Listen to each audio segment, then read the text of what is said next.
We like to think we understand World War II. We imagine sharp moral lines, easy distinctions between the forces of civilization and barbarism, between those who defended humanity and those who sought to destroy it. But the historical record reveals something far more unsettling. The most disturbing practices of the war were not always carried out by those we expect. They were not moments of breakdown or chaos. They were routine. They were approved. They were documented, filed, and repeated. What made them truly disturbing was not their cruelty alone, but the administrative efficiency with which they were executed, the silence that surrounded them, and the fact that ordinary people implemented them without questioning orders or their own participation. When Allied bombers flew over German and Japanese cities in the final years of the war, they were not conducting precision strikes against military targets. They were implementing a deliberate policy of area bombing designed to destroy civilian morale through mass death. The architects of this strategy understood exactly what they were doing. Air Marshal Arthur Harris of the Royal Air Force stated plainly that the goal was to make German cities uninhabitable. American General Curtis LeMay later admitted he would have been tried as a war criminal had the Allies lost the war. These were not accidental statements. They reflected institutional acknowledgement that what was being done crossed established boundaries of warfare. Yet it continued. Night after night, cities burned. The firestorm in Hamburg in 1943 killed an estimated 42,000 people in a single operation. The heat was so intense that people in shelters suffocated as oxygen was consumed by the flames above ground. Asphalt melted. Human bodies turned to ash and were swept into the air by the thermal winds. This was not collateral damage, it was the intended outcome. The operation was called Gomorrah, named after the biblical city destroyed by divine fire. The symbolism was deliberate. Planners knew they were unleashing total destruction. The bombing of Dresden in February 1945 targeted a city swollen with refugees fleeing the advancing Soviet army.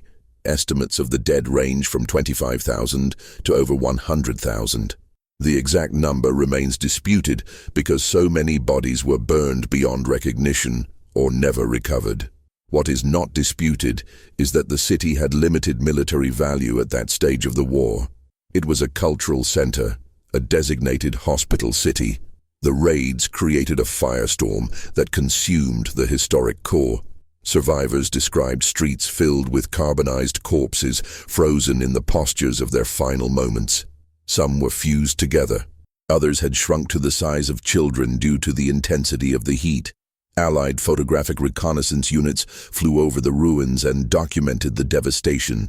These images were classified for decades. The operational reports used neutral language.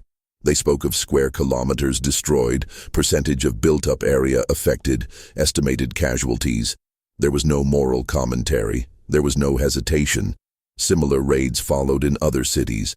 The Tokyo firebombing of March 1945 killed more people in a single night than either atomic bomb would kill in an instant. Estimates exceed 100,000 dead.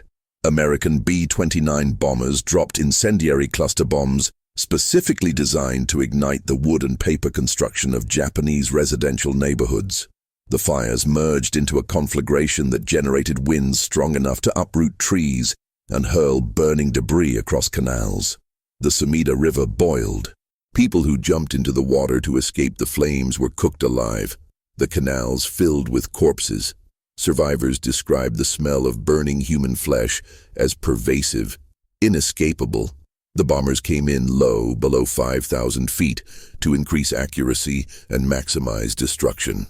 Crews reported they could smell the burning city from inside their aircraft. Some became nauseous.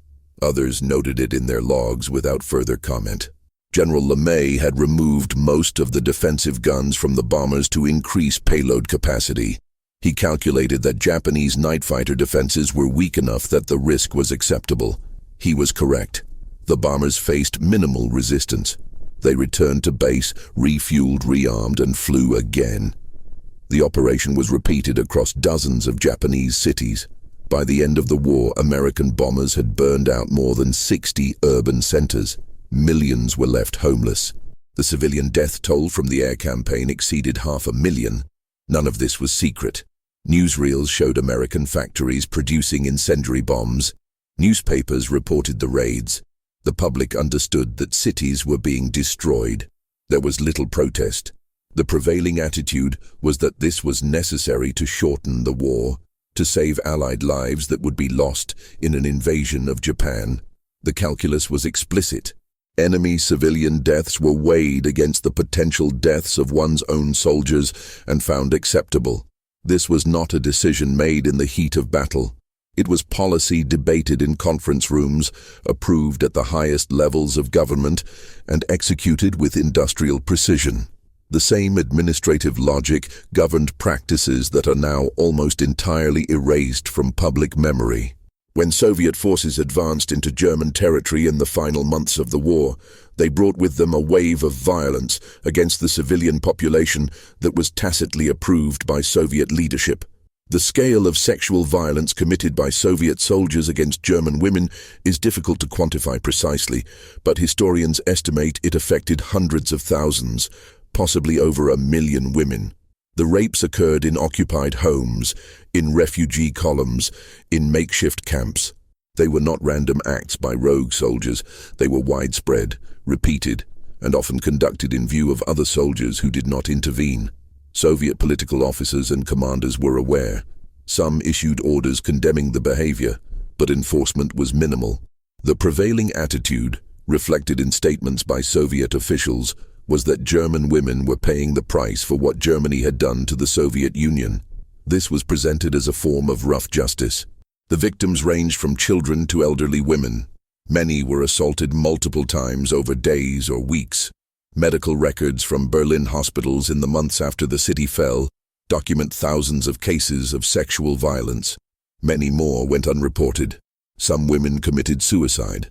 Others were killed during or after assaults. Soviet authorities did not compile official statistics. The subject was suppressed in Soviet historical accounts for decades.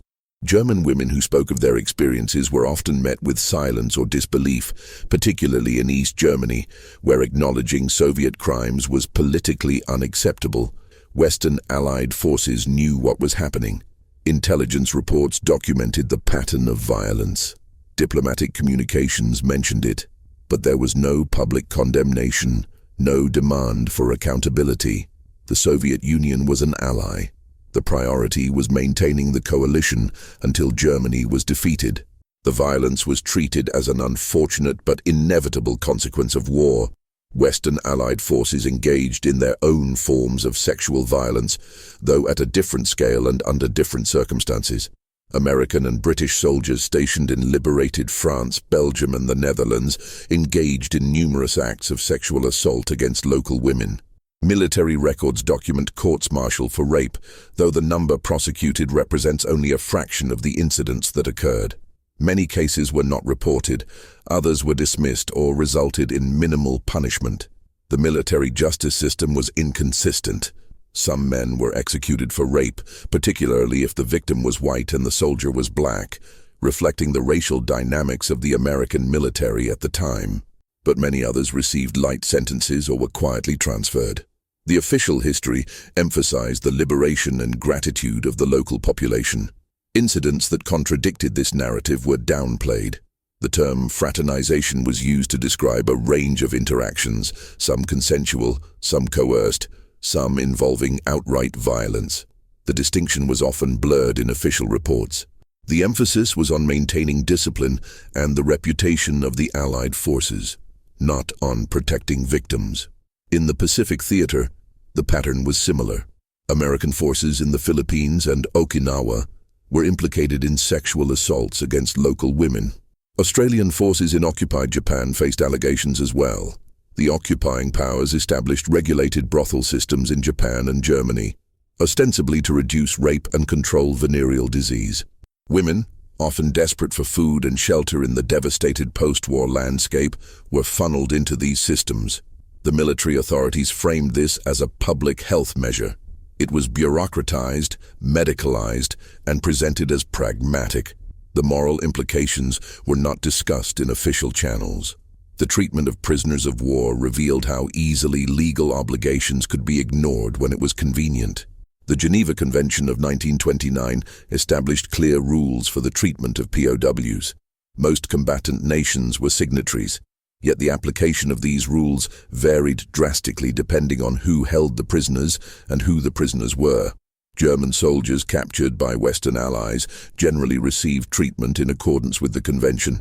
They were housed in camps, fed, allowed to send and receive mail, and provided medical care. The International Red Cross was permitted to inspect facilities.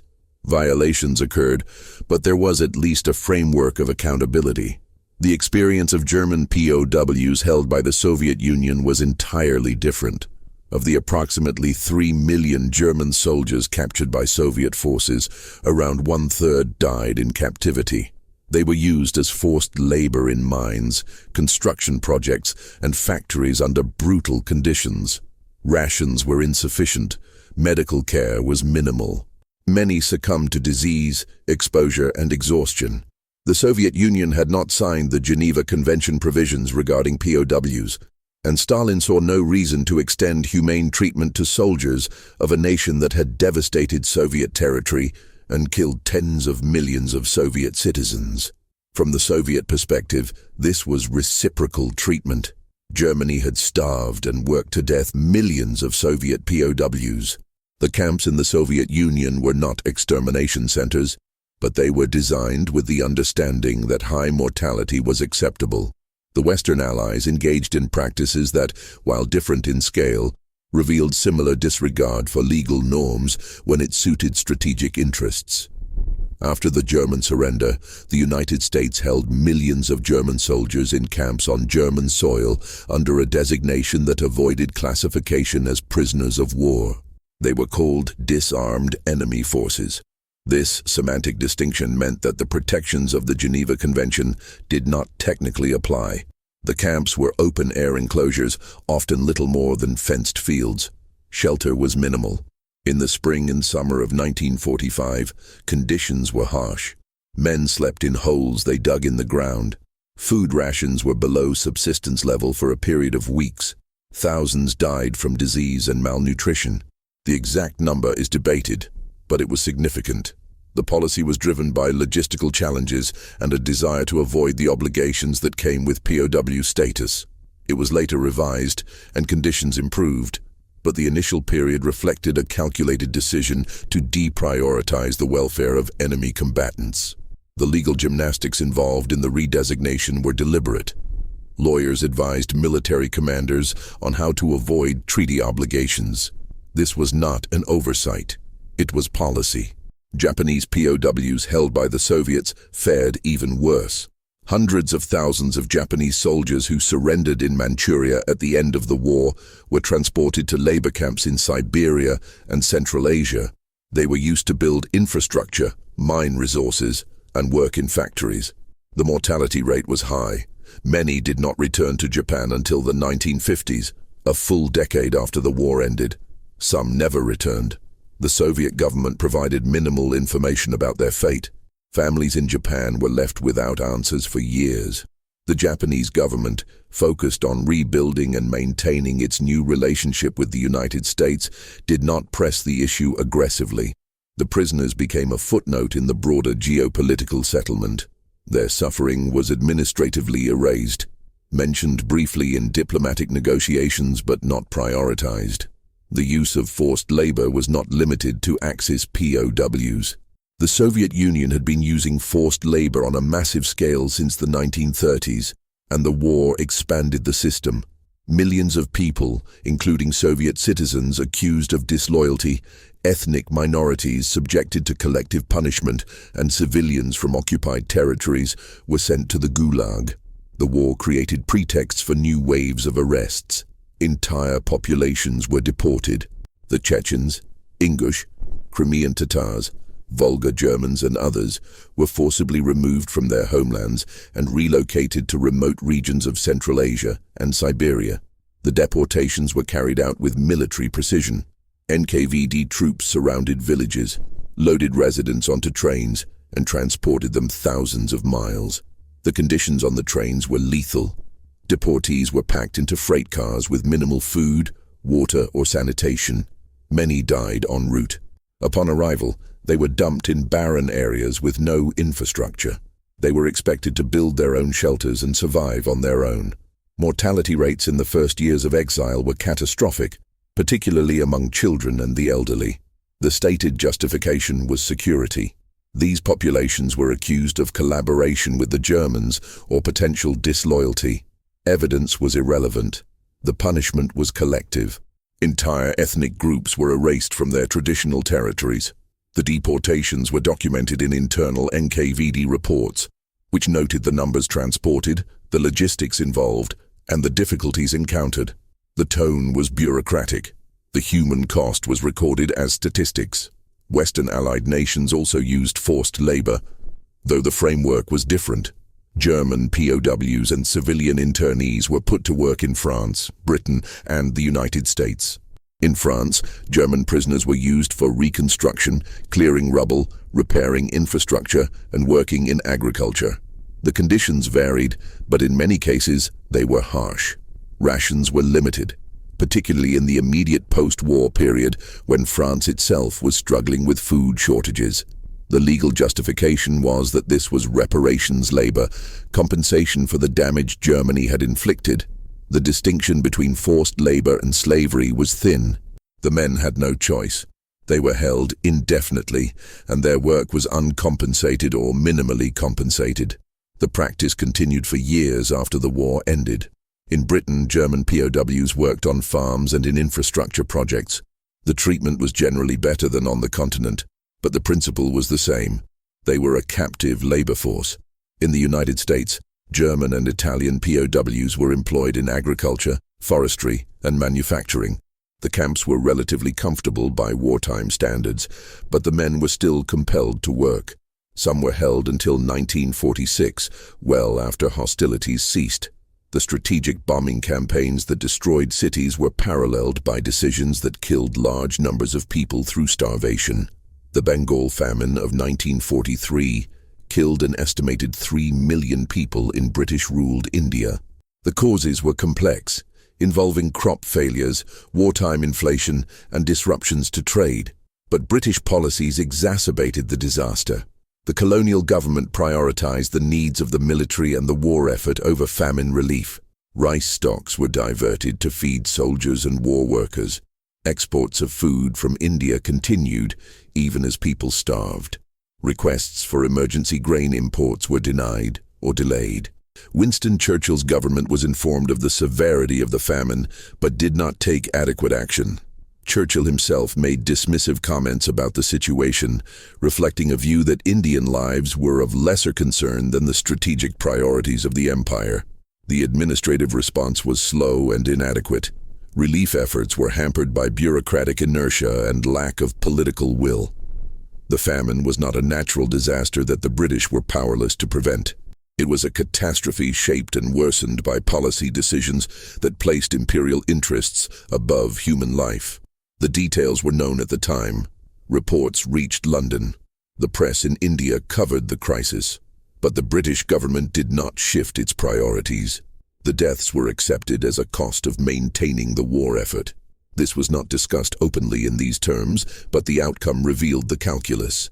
The decision to use atomic bombs on Hiroshima and Nagasaki is often framed as a difficult moral choice made to end the war quickly and avoid a costly invasion.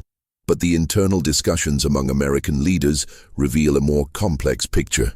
By the summer of 1945, Japan was already devastated. Its cities were burned, its navy destroyed, its air force crippled.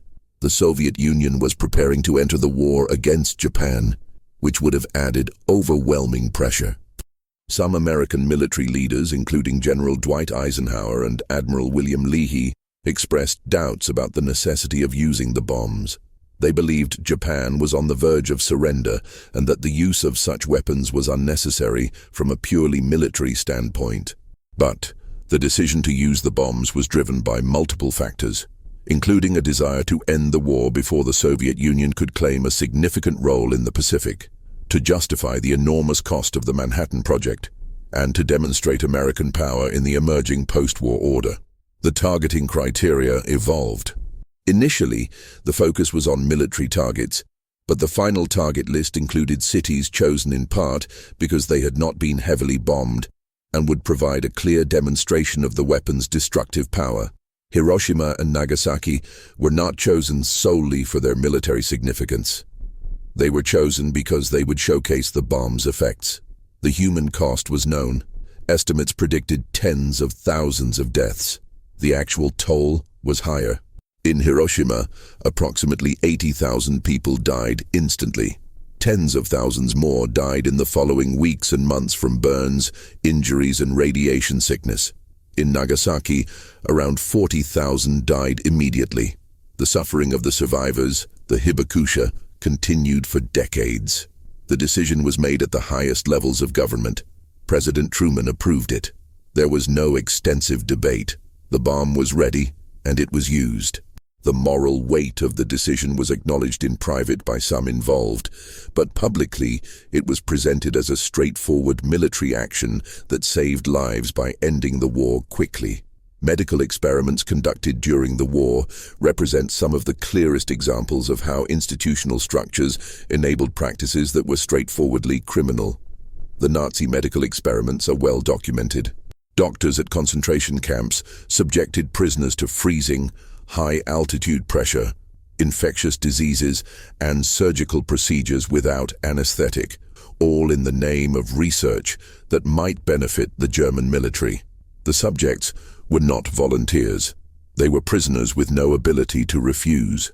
Many died during the experiments. Others were killed afterward to allow for autopsy.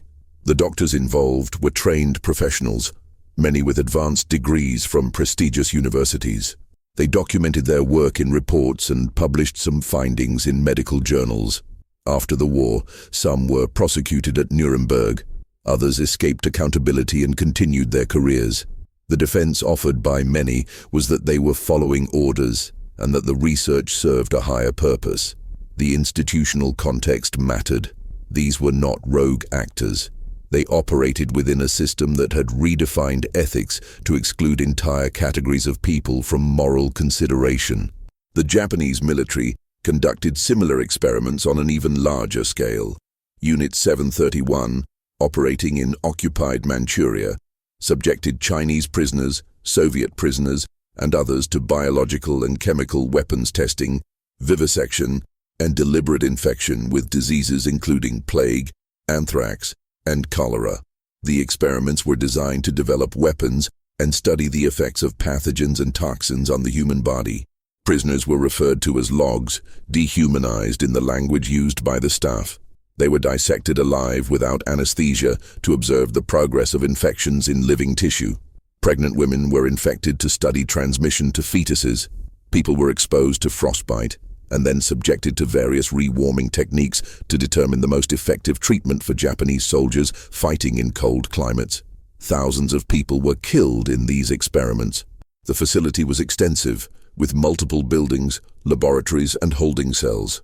It operated for years.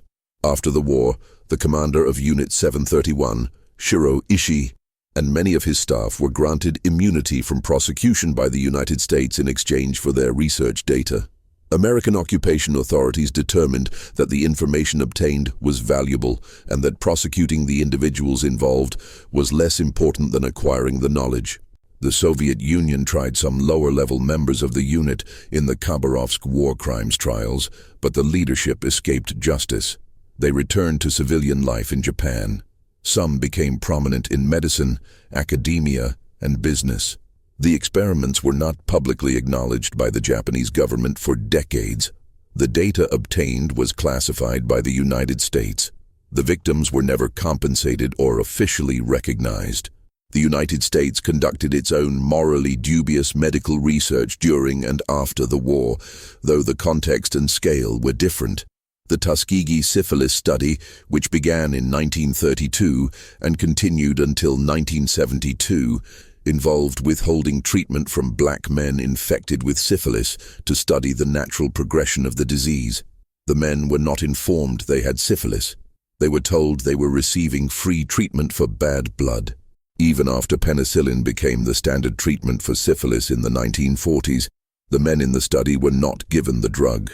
They were observed as the disease progressed, causing severe health problems and death in many cases. The study was conducted by the United States Public Health Service, a government agency. It was not secret. Reports were published in medical journals. It continued for 40 years because the men involved were poor and black, and their lives were not valued by the institutions conducting the research. When the study was finally exposed by a whistleblower in 1972, it led to public outrage and reforms in research ethics. But the damage had been done. During the war, American researchers also conducted experiments involving exposure to mustard gas and other chemical agents, often using military personnel as subjects without fully informed consent. Some experiments involved deliberately infecting subjects with malaria to test treatments. Others involved nutritional deficiency studies that caused harm to participants. The justification was that the research served the war effort and that the risks were acceptable given the stakes. The subjects often had limited ability to refuse, particularly if they were soldiers under orders. The treatment of colonial subjects by European powers during the war revealed how deeply embedded racial hierarchies were in the structures of the warring states. France recruited hundreds of thousands of soldiers from its African colonies to fight in Europe. These men were often placed in the most dangerous positions and used as shock troops. They were paid less than white French soldiers and received inferior equipment and rations. When they were captured by the Germans, they were often killed rather than taken prisoner. The German military did not consider them legitimate combatants, viewing them through a racist lens that denied them the protections afforded to European soldiers. After France fell in 1940, the Vichy regime demobilized many colonial troops and sent them back to Africa with minimal compensation. Those who remained in France faced discrimination and hardship. After the liberation, colonial soldiers who had fought for free France were present at victory celebrations, but their contributions were often minimized in the official narratives that emphasized French resistance and the role of metropolitan France.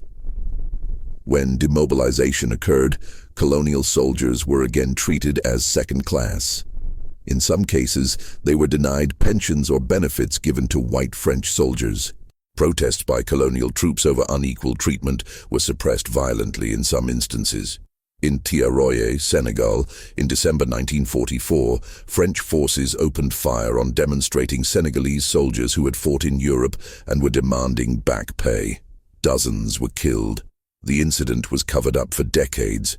Britain similarly relied on millions of soldiers and laborers from its colonies. Indian soldiers fought in North Africa, Italy, and Burma. African soldiers served in East Africa and Burma. Their service was often compelled or induced through economic pressure. They were paid less than British soldiers and faced discrimination within the military hierarchy. When Indian soldiers were captured by the Japanese, some were recruited into the Indian National Army, which fought alongside the Japanese against the British. This reflected the complex and coerced nature of colonial military service. The men had been drafted to fight for an empire that oppressed them, and some saw collaboration with Japan as a path to independence. After the war, the British attempted to try INA soldiers for treason, which sparked protests in India and contributed to the pressure for independence. The trials were eventually abandoned, but they illustrated the precarious position of colonial subjects who were expected to be loyal to an empire that denied them basic rights. The Pacific War was characterized by a level of brutality that both sides contributed to and that became normalized over time. The Japanese military's treatment of prisoners and civilians in occupied territories was marked by systematic atrocities. The Bataan Death March, in which American and Filipino prisoners were forced to march over 60 miles in extreme heat with minimal food and water, resulted in thousands of deaths. Prisoners who collapsed were bayoneted or shot. The march was not a logistical failure.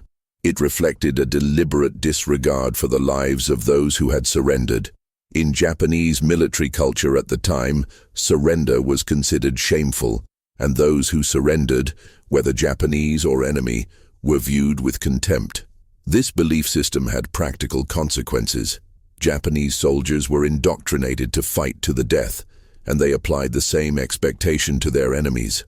POWs were often treated as less than human, subjected to forced labor, starvation, beatings, and execution. The mortality rate among Allied POWs held by Japan was approximately 27%, far higher than the rate among those held by Germany or Italy. Civilians in occupied territories faced mass killings, sexual slavery, and forced labor. The Comfort Women system subjected hundreds of thousands of women, primarily from Korea, China, and other occupied areas, to sexual slavery in military brothels. The system was organized and regulated by the Japanese military. Women were coerced, deceived, or outright kidnapped and transported to brothels near military bases. They were held in conditions of sexual servitude, raped repeatedly by soldiers. Many did not survive the war. Those who did were often stigmatized and lived in silence for decades. The Japanese government did not officially acknowledge responsibility until the 1990s, and even then, the acknowledgement was partial and contested by nationalist elements within Japan. American forces in the Pacific responded to Japanese brutality with their own escalations. The practice of taking Japanese body parts as trophies became widespread among American troops. Skulls, bones, and teeth were collected as souvenirs. Photographs from the period show servicemen posing with skulls. Some sent them home to family members. Life magazine published a photograph of a young woman posing with a Japanese skull sent to her by her boyfriend in the Pacific. The image caused some controversy, but the practice continued. Military authorities were aware but did little to stop it. The dehumanization of the enemy was so complete that desecrating corpses was considered acceptable behavior. The racial component was explicit. Japanese soldiers were referred to as monkeys, rats, and other animalistic terms in official and unofficial communications. This language facilitated violence that went beyond military necessity. Wounded Japanese soldiers were often killed rather than taken prisoner. Surrendering troops were sometimes shot. There were instances where American forces used tactics designed to maximize Japanese casualties, even when surrender was possible, such as using flamethrowers and explosives to clear caves where soldiers and sometimes civilians were sheltering, without offering an opportunity to surrender. The Battle of Okinawa saw massive civilian casualties, with estimates of over 100,000 Okinawan civilians killed. Some died in American bombardments. Others were killed by Japanese forces who viewed them as potential collaborators or forced them to commit suicide rather than be captured. The Japanese military distributed grenades to civilians and instructed them to kill themselves if American forces approached. Thousands complied. Entire families died together in caves. American forces were aware that civilians were present in combat zones, but continued operations with tactics that ensured high collateral casualties. The firebombing campaigns and the atomic bombs were the culmination of a strategic evolution that prioritized the destruction of the enemy's capacity and will to fight over any distinction between combatants and non-combatants. This evolution was not unique to the Allies. Germany had bombed Rotterdam, London, and other cities earlier in the war. Japan had bombed Chinese cities, killing hundreds of thousands, but the scale and systematization reached by the Allied air campaigns were unprecedented. The resources devoted to building the bomber fleets, producing the incendiary and explosive ordnance, and planning the raids represented a massive commitment. Entire industries were organized around the production of weapons designed specifically to burn cities. Chemical companies developed napalm and other incendiary compounds. Factories produced millions of bomblets. Crews were trained to fly in formations optimized for saturation bombing. The process was industrialized and optimized. Efficiency metrics were used. Planners calculated the optimal spacing of incendiary bombs to ensure fires would merge. They studied weather patterns to choose nights when wind conditions would spread flames most effectively. After-action reports assessed the percentage of urban area destroyed and the estimated number of people made homeless or killed. The language was technical, clinical. The human beings whose lives were being destroyed appeared only as statistics in aggregate. This bureaucratic approach to mass violence extended into the post-war period and shaped how the war's legacy was managed. The decision to prosecute some war criminals while granting immunity to others was driven by strategic considerations. The Nuremberg and Tokyo trials were selective. Leaders and high-ranking officials were prosecuted, but many who participated directly in atrocities were not. The trials were shaped by the political needs of the occupation authorities. In Germany, the Western Allies wanted to rebuild the country as a bulwark against the Soviet Union, which meant integrating former Nazis into the new West German state.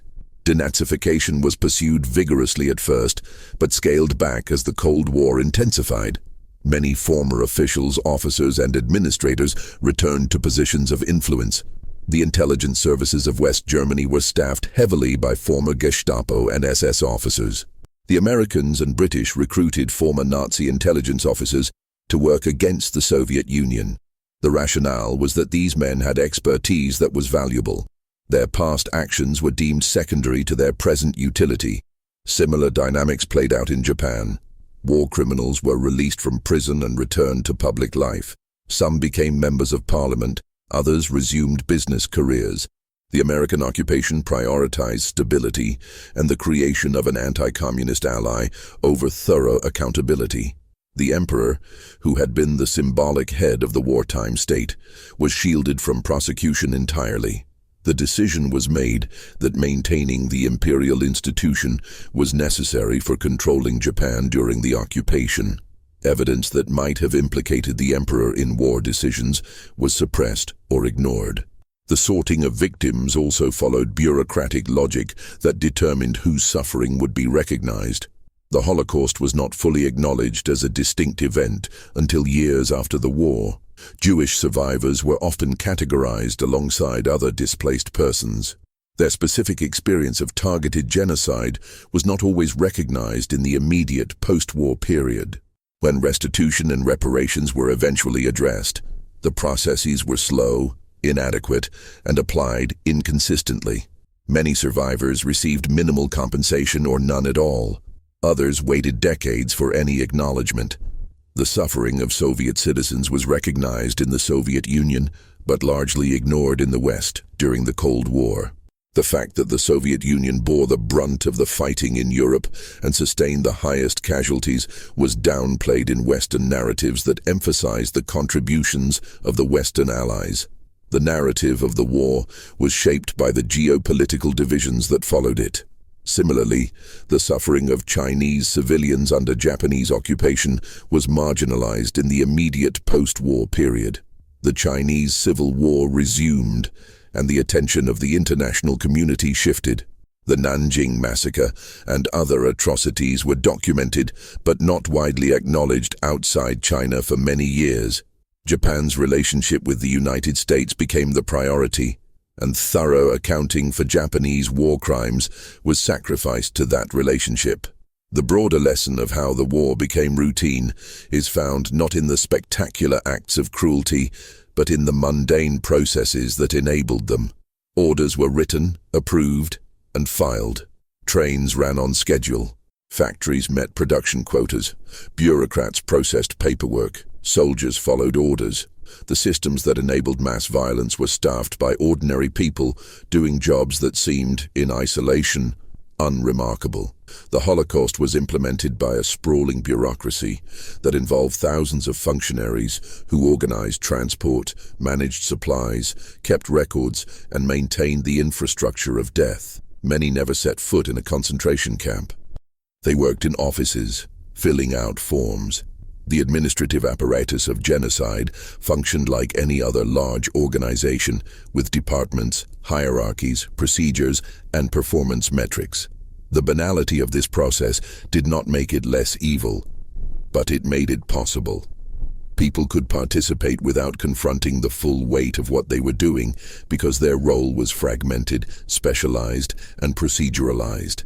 The Allied bombing campaigns similarly required vast administrative structures. Target selection involved intelligence analysis, mapping, damage assessment, and logistical planning. Crews were rotated, debriefed, and sent out again. Maintenance teams serviced aircraft. Supply chains delivered fuel and ordnance. The system functioned smoothly because everyone involved performed their specific task within a larger machine. Moral responsibility was diffused. The pilot dropped the bombs. The bombardier aimed. The planner selected the target.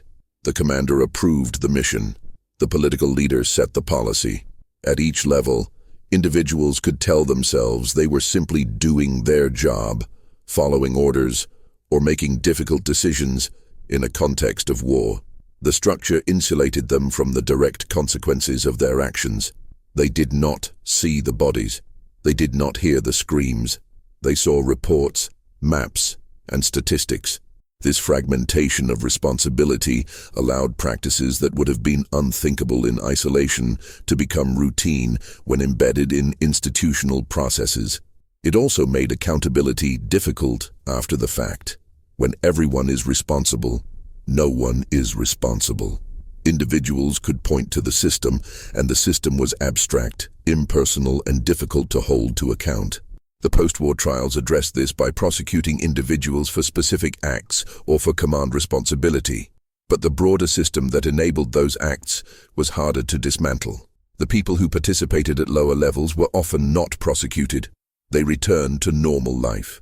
In many cases, they saw themselves as victims of the war, not perpetrators. They focused on their own suffering, their own losses, and did not dwell on what they had participated in. The normalization of violence during the war had lasting effects. Soldiers who had become accustomed to killing, to seeing death, to operating in an environment where human life had little value, could not simply switch back to peacetime norms. Some struggled with what they had done. Others did not. The psychological impact varied, but the collective impact was a generation marked by experience of total war. The civilians who survived the bombings, the occupations, the famines, the camps, carried those experiences forward. Entire societies were traumatized, but the trauma was not always acknowledged or processed. The imperative was to rebuild, to move forward, to put the past behind. This meant that much of what had happened was not discussed.